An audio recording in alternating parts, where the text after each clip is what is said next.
Bonjour à tous. Salut. Oui, Emmanuel, Dieu avec nous. C'est le titre de ma présentation ce matin. En fait, c'est un peu la deuxième partie de la prédication que j'avais faite il y a un mois, qui était sur le nom de Jésus, qui voulait dire Yahvé sauve. Jésus, c'est ce que ça veut dire. Et puis, c'est ça, je vous ai mis une petite image. Si vous n'avez pas écouté cette prédication, vous allez pouvoir la retrouver sur YouTube. Alors, le texte qu'on avait comme méditation aujourd'hui, c'est dans Matthieu 1, versets 22 et 23. « Tout cela arriva afin que s'accomplisse ce que le Seigneur avait annoncé par le prophète. Voici, la Vierge sera enceinte, elle enfantera un fils et on lui donnera le nom d'Emmanuel, ce qui signifie « Dieu avec nous ». Vous connaissez bien ce texte qu'on lit souvent lorsque c'est le temps de Noël. Mais ce texte-là n'est pas un texte de Noël, même si c'est souvent on l'utilise à ce moment-là. C'est un texte qui se veut lourd de signification. Emmanuel, Dieu avec nous. Dieu a toujours voulu être avec nous. À un moment donné, Dieu a créé la race humaine. Il a créé Adam et Ève, et la Bible nous dit qu'il était proche de eux. Il a modelé Adam avec ses mains, il a soufflé dans ses narines afin qu'il devienne une âme vivante. Et puis, il avait l'intention de passer du temps avec les êtres humains. Mais il s'est passé quelque chose. Et on peut le voir dans Genèse, chapitre 3, versets 7 à 10. « Les yeux de l'un et de l'autre s'ouvrirent, ils connurent qu'ils étaient nus, et, ayant cousu des feuilles de figuier, ils s'en firent des ceintures. Alors, ils entendirent la voix de l'Éternel qui parcourait le jardin vers le soir, et l'homme et sa femme se cachèrent loin de la face de l'Éternel au milieu des arbres du jardin. Mais l'Éternel appela l'homme et lui dit, « Où es-tu? » Il répondit, « J'ai entendu ta voix dans le jardin, et j'ai eu peur, parce que je suis nu, et je me suis caché. » Alors, on voit dans ce passage-là que l'Éternel parcourait le jardin vers le soir. Puis j'aime à penser que c'était son habitude de venir prendre une marche avec Adam le soir, avec Adam et Ève, pour leur parler, pour être en communion étroite avec eux. Et fidèle à son habitude, Dieu arrive dans le jardin et il le sait très bien que Adam et Ève ont péché. Mais Dieu va à la rencontre, va à la recherche des êtres humains qui se cachent et il les appelle en disant « Où es-tu? » Dieu n'a pas changé. Ce sont les êtres humains qui ont changé. C'est le péché qui a changé les êtres humains et qui a fait en sorte qu'ils veulent se cacher de la présence de Dieu. Mais Dieu n'a pas changé. Il est l'Éternel, il est toujours le même. Et lui, il veut passer encore du temps avec ses créatures. Mais il y a quelque chose, il y a une barrière, il y a quelque chose qui empêche qu'il soit comme avant le péché. Dieu a toujours voulu passer du temps avec les êtres humains et encore aujourd'hui, il veut être avec nous. Ça n'a pas changé. Dans Exode 25, au verset 8, Dieu dit à Moïse, « Ils me feront un sanctuaire et j'habiterai au milieu d'eux. » Et il donne à Moïse le plan, il lui montre le sanctuaire céleste afin que les êtres humains puissent construire un endroit où est-ce qu'ils pourraient aller à la rencontre de Dieu et que Dieu aurait une présence avec son peuple sur terre. Et il veut, on voit son désir d'habiter au milieu des êtres humains. On le voit ici au-dessus avec la nuée. On pouvait voir la présence de Dieu au milieu de son peuple. Vous voyez, tout autour, il y avait les tentes des Israélites et Dieu avait sa propre tente dans le camp des Israélites. Quel était le but du sanctuaire? Bien, le but, c'était que Dieu puisse habiter parmi son peuple. Et il y avait un autre but aussi, c'était d'enseigner le plan du salut. Il y avait ces deux choses dans ce même, on dirait, bâtiment, ou cette même construction. Il y avait le but d'être avec son peuple et d'enseigner le plan du salut. Le sanctuaire, c'était un type. Un type, ça veut dire une image, une illustration. Donc, c'est un type ou une illustration d'une réalité plus grande qui viendrait plus tard. Ce n'était pas la pleine réalité, mais seulement un type. Cette particularité de Dieu, habitant parmi les hommes, c'était pour surmonter un blocage, un mur qui séparait Dieu et les hommes. C'est le péché. Dans le sanctuaire, nous trouvons un moyen de régler le problème du péché et d'enlever la barrière afin que les hommes et Dieu puissent demeurer ensemble. Dans le sanctuaire, nous trouvons tout le matériel, les meubles, les ustensiles. On peut aussi voir tous les services de la prêtrise. Mais toutes ces composantes-là pointent toutes vers quelque chose. Et la composante clé dans tous les services du sanctuaire, qu'est-ce que c'était? Jésus, oui. Mais c'était le sacrifice. Le sacrifice, c'était la clé à travers laquelle le problème du péché était réglé dans le type. C'était la réconciliation entre l'homme et Dieu. Mais plus précisément dans le sacrifice, c'était à travers le sang versé. Le sang, en d'autres termes, la vie, parce que dans Lévitique 17, verset 11, on peut lire « Car la vie de la chair est dans le sang. Je vous l'ai donné sur l'autel afin qu'il servît d'expiation pour vos vies, car c'est le sang qui fait propitiation par le moyen de la vie. » Donc, le sang représente la vie. Le sang versé, c'est la vie qui est donnée pour nous, pour régler le problème du péché. Nous avons donc ici, au niveau fondamental, l'illustration de comment Dieu réglerait le problème du péché. Problème qui avait rapport à la vie, puisque c'est le péché qui avait amené la mort. Dieu réglerait le problème afin que l'homme et Dieu puissent être réunis à nouveau. Comment il pourrait habiter parmi les hommes? Bien, c'est à travers ce type, cette illustration. Ce qui a séparé Dieu et les hommes, c'était le péché, la mort. Il devait donc nous redonner la vie afin que nous puissions être de nouveau ensemble. Comment ça se passe, ça, de nous redonner la vie? J'ai une petite image ici. Bien, le pécheur devait amener un agneau ou un autre, ça pouvait être un autre animal, mais habituellement c'était un agneau, au sanctuaire. Le prêtre, lui, devait verser et présenter le sang de cet agneau. C'était le moyen à travers lequel le péché du pécheur était enlevé. Mais ça, c'était seulement un type, c'était seulement une illustration, un symbole.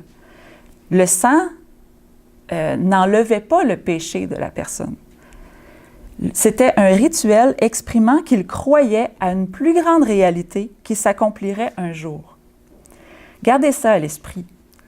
Ce n'est pas le sang des boucs ni des brebis qui enlève le péché, mais c'est le sang de Christ qui serait versé un jour qui enlevait le péché.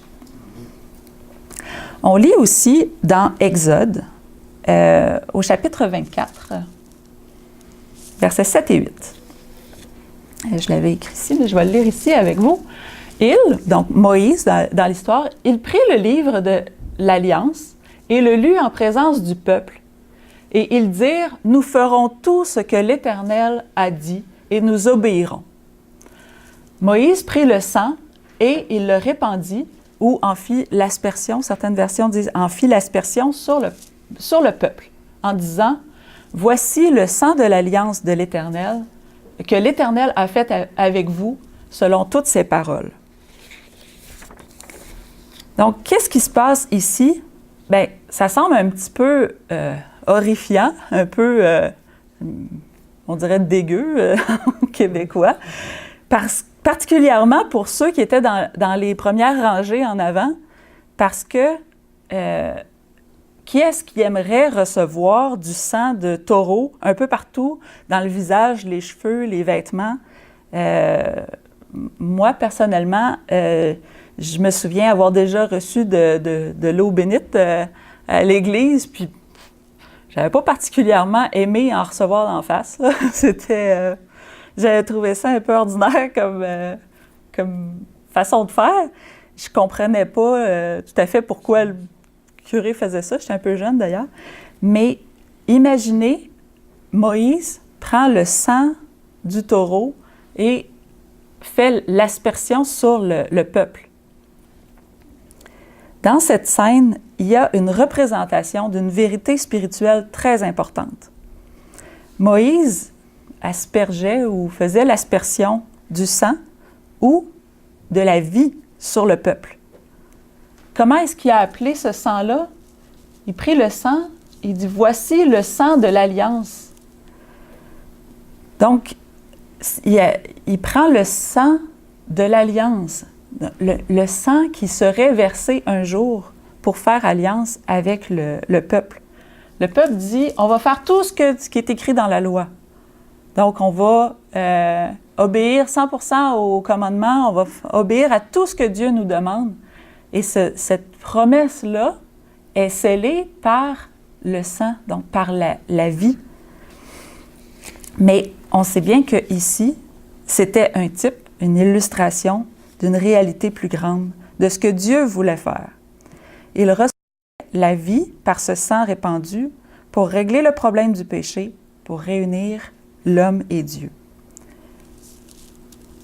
On sait que ce sang rappelait le sang de Jésus, bien sûr.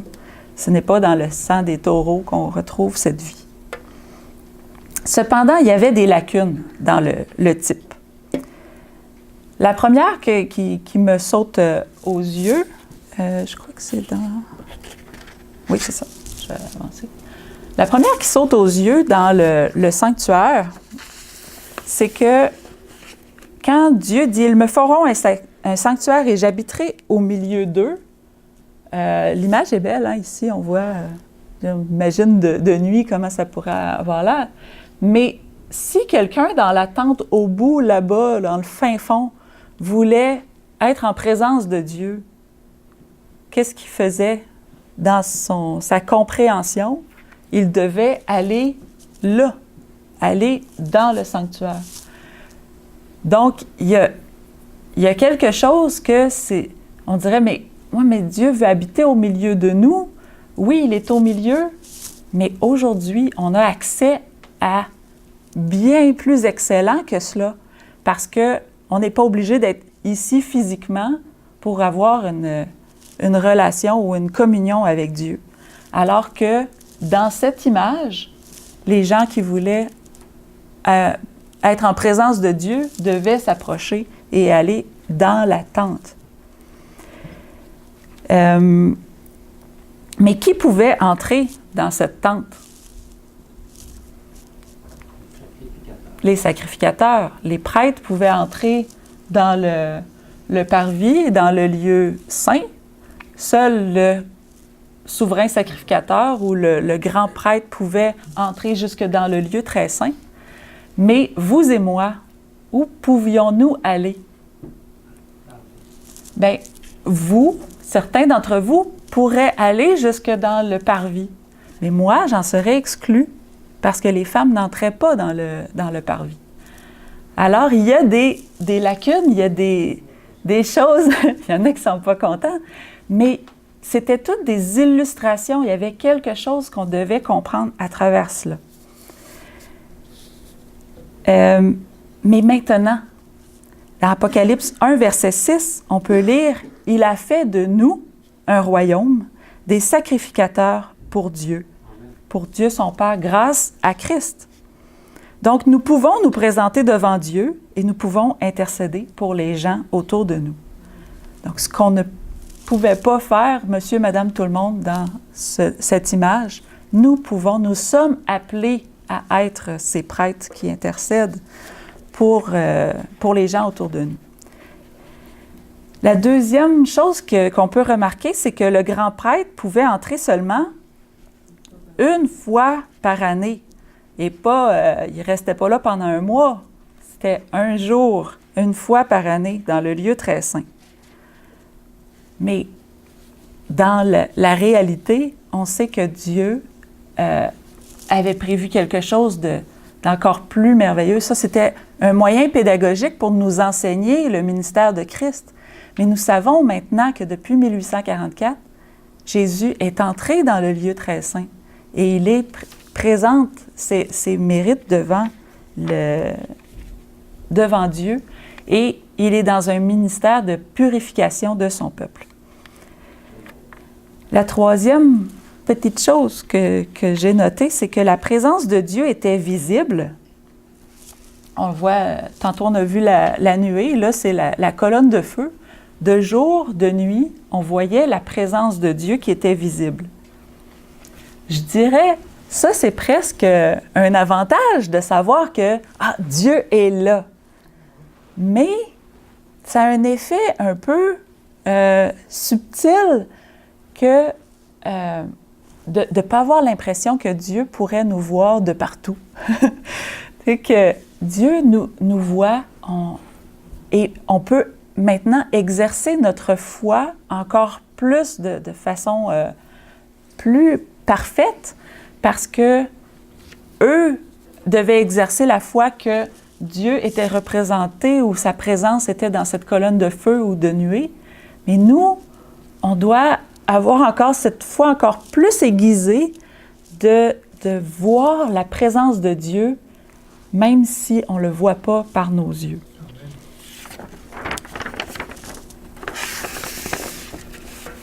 Tout le monde avait une tente, puis Dieu avait une tente aussi. C'est quand même, je ne dis pas que Dieu a fait quelque chose de pas parfait, mais c'était une illustration pour que nous puissions comprendre quelque chose. C'était je pense que je vais vous lire le texte dans Hébreu.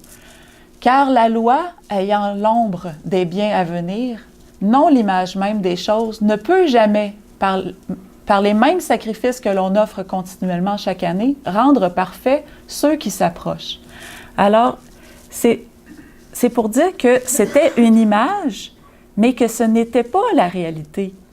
Les gens qui apportaient un sacrifice, ils rentraient dans ce plan du salut, ils rentraient dans cette obéissance envers Dieu, de ce que Dieu avait demandé, mais ce n'était pas physiquement là où est-ce que le sang était versé que la réconciliation de l'humanité envers Dieu se faisait, mais c'était vraiment plus dans la promesse ou de croire que ce que Dieu a dit, ce que Dieu a promis, il va l'accomplir.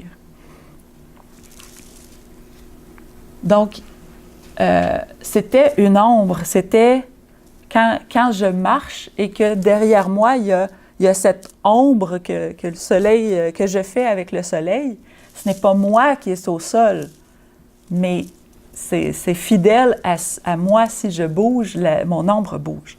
Donc, c'est pas la chose véritable, mais elle est vraiment dictée par qu'est-ce qui est l'original, qu'est-ce que Dieu avait prévu de plus grandiose encore et de plus parfait. Si le sang des sacrifices pouvait nous rendre parfaits, bien, on continuerait à offrir des sacrifices. Et si ça marchait comme ça, on le ferait. Donc, c'était l'ombre des choses à venir. Quand Moïse fit l'aspersion du sang, le sang de l'Alliance, dans l'Ancien Testament, l'histoire qu'on a lue tout à l'heure, est-ce que vous pouvez penser à un passage du Nouveau Testament que ceci rappelle? Donc, il y a un type et un antitype. Est-ce qu'il y a quelqu'un qui pense à quelque chose? Quand Moïse a fait l'aspersion sur le peuple du sang qui devait être... que le peuple devait recevoir ce sang sur eux, qu'est-ce que ça symbolisait qu'on peut voir se réaliser dans le Nouveau Testament? Je vais vous donner un indice ici. Dans Luc 22, verset 20, on peut lire « Il prit de même la coupe après le souper et la leur donna en disant « Cette coupe est la nouvelle alliance en mon sang qui est répandue pour vous. » Alors, on voit bien les mêmes images du sang dans la coupe et il appelle cette coupe la nouvelle alliance dans son sang répandu. Donc, ce sont les mêmes, presque les mêmes mots qui sont utilisés. Donc, il y avait un enseignement où Jésus voulait à ses apôtres leur montrer le lien de ce qu'il allait faire, de verser son sang, par rapport à l'image qu'ils avaient apprise, qu'ils avaient vue en action dans le sanctuaire ou dans le temple, parce que pour eux, c'était plus le sanctuaire en tissu, mais c'était le temple qui était construit en pierre. Jésus leur donne la coupe à boire. Donc, quelles sont les similarités? Bien, c'est le sang. Jésus prend le jus de la vigne et l'appelle son sang. Et il y a l'alliance qui dit que c'est une nouvelle alliance. Il y a aussi des différences parce que Moïse, lui, a offert le sang des taureaux, mais Jésus offre son propre sang à lui. Et Moïse a fait l'aspersion, donc on reçoit le sang sur nous, alors que Jésus, lui, qu'est-ce qu'il demande à ses disciples? Il demande de le boire. Donc, ce n'est pas sur l'extérieur, mais c'est à l'intérieur. Il demande que cette vie entre en eux et qu'elle devienne, qu'elle porte des fruits après. Mais même ceci était un type. Ce n'était pas encore toute la réalité. C'était aussi un symbole. Ça symbolisait le sang versé lors de sa mort et sa vie donnée.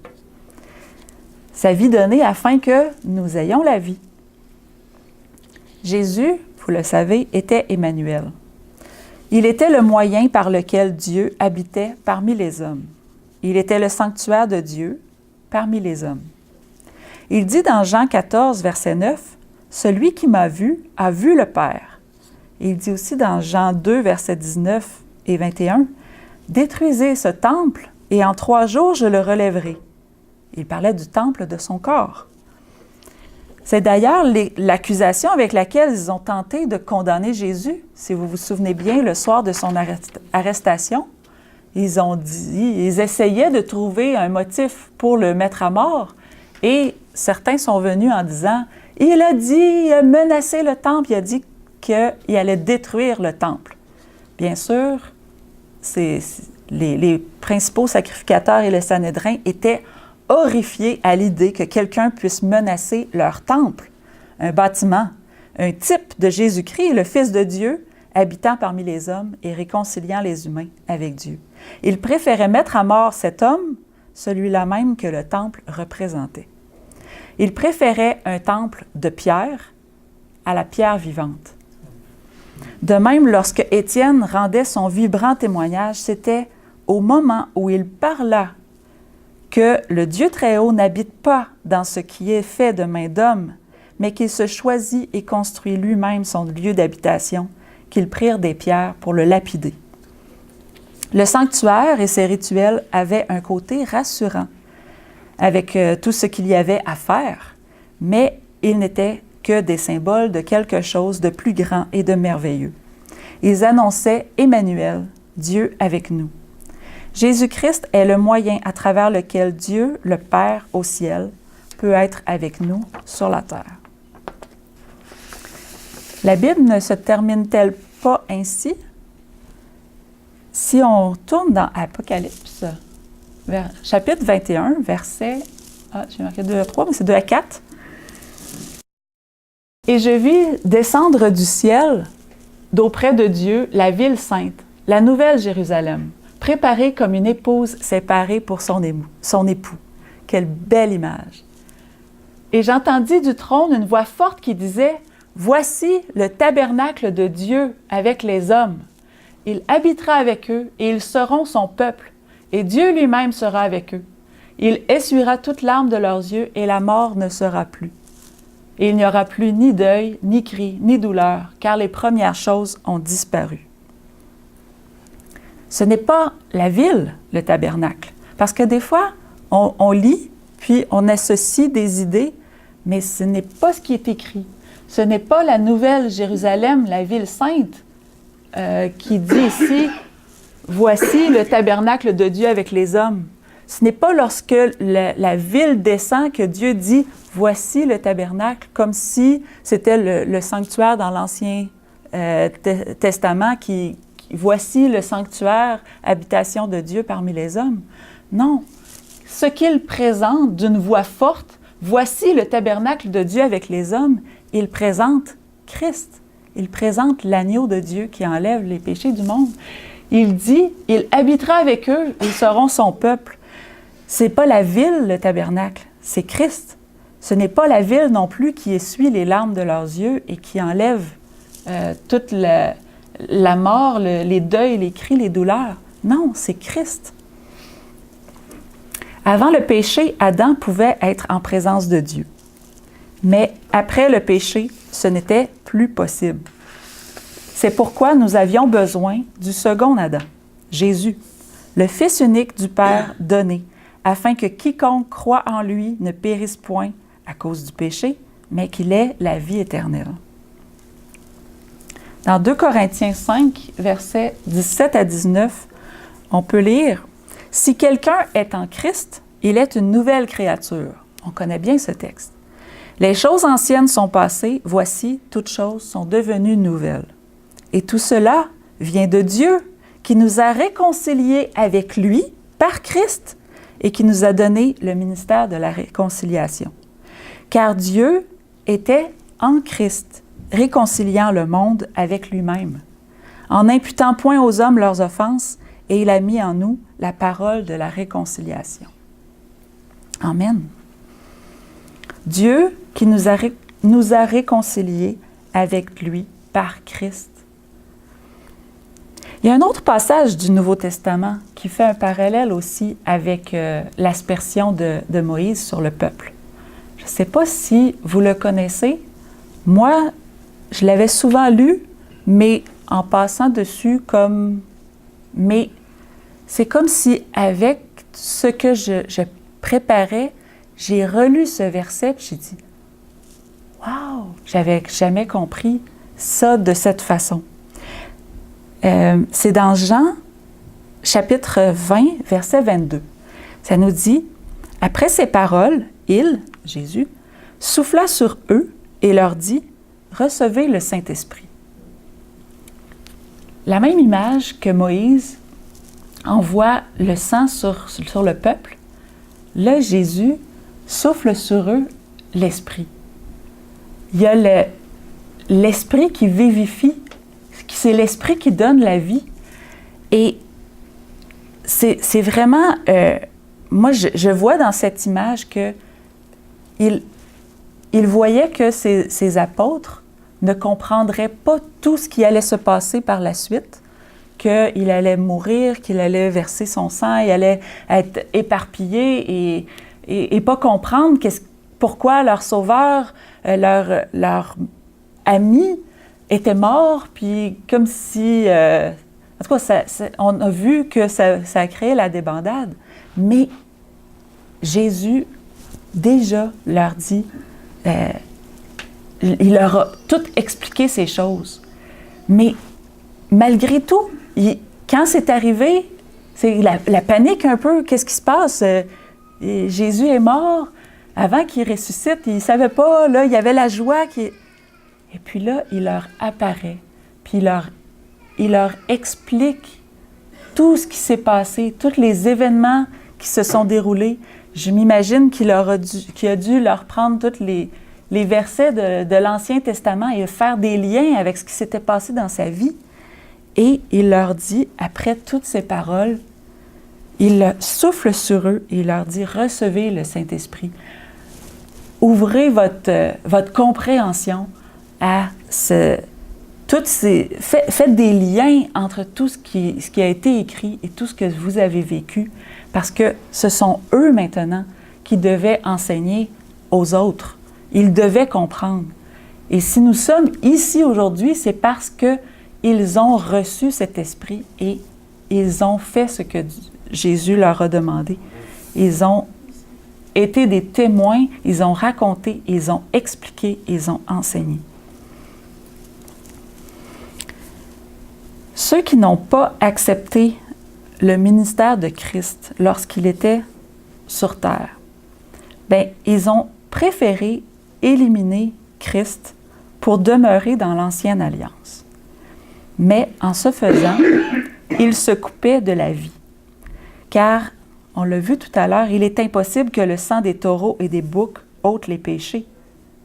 C'était Hébreux 10, verset 4.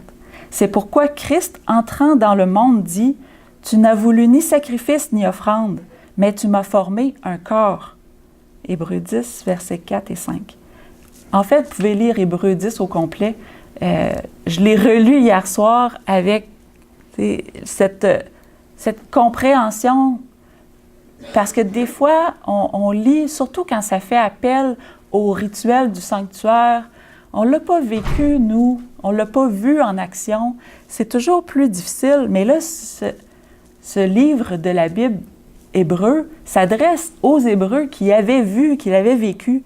Mais quand on étudie, on comprend mieux toute cette symbolique, qu'est-ce que ça représentait en Jésus, on peut lire hébreu et comprendre. Prenons garde de ne pas faire la même erreur que ceux qui ont rejeté Christ parce qu'ils voulaient garder l'ancienne alliance. Dieu ne veut pas seulement que nous soyons en communion avec lui dans un lieu précis ou à un moment précis.